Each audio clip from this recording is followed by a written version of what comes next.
Well, it's Pastor Dave, and this is your sermon recap for Monday, January 31st, 2021. Here we go. This week we tackled Nehemiah chapter 4, verses 6 through 18, where Nehemiah meets and confronts the opposition.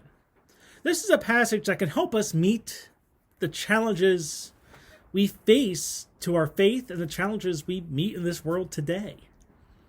Now, one thing that is important to remember is that Nehemiah is out to obey God. The rebuilding project, though he was passionate for it, was not his idea. The project was God's, first and foremost. Nehemiah was just a person following God's will and God's call. Now, this contrasts with the opposition themselves, because instead of pursuing God's work in the world, the opposition sets out to pursue their own desires. Everything they want to do is because they want to do it, which is why they opposed Nehemiah, because the wall wasn't in their best interests, even though it was in God's. And that's something that's very common, the idea of following what's best for us and not what's best for God. And the status really shows in Nehemiah's curses. Nehemiah's curses are meant to show that the opposition opposed God's will. This was best seen because Nehemiah was using the language of the psalmists to condemn those who inhibit God's will on earth, and not really meant as a curse out of malice. But the differences in motivation are seen by God's action.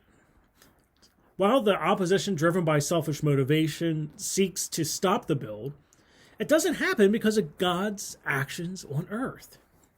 God foiled the plot through giving the information to the faithful. He let the faithful know what was coming, enabling them to defeat the opposition.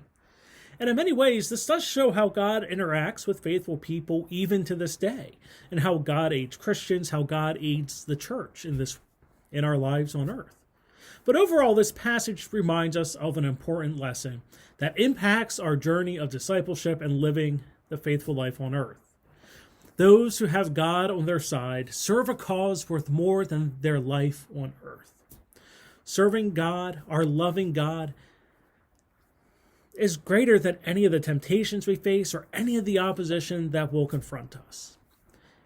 What's important for us to do is to remember that when we face our challenges, so that we can overcome them by focusing on God's plan and follow the path God has set us on. So that's your recap for this week. Remember, we worship at 8:45 every Sunday at East Salem, 10:15 at Otterbein, and we live stream the East Salem service on the East Salem UMC Facebook page. But until next week, I'm Pastor Dave, and I hope to see you in the pews.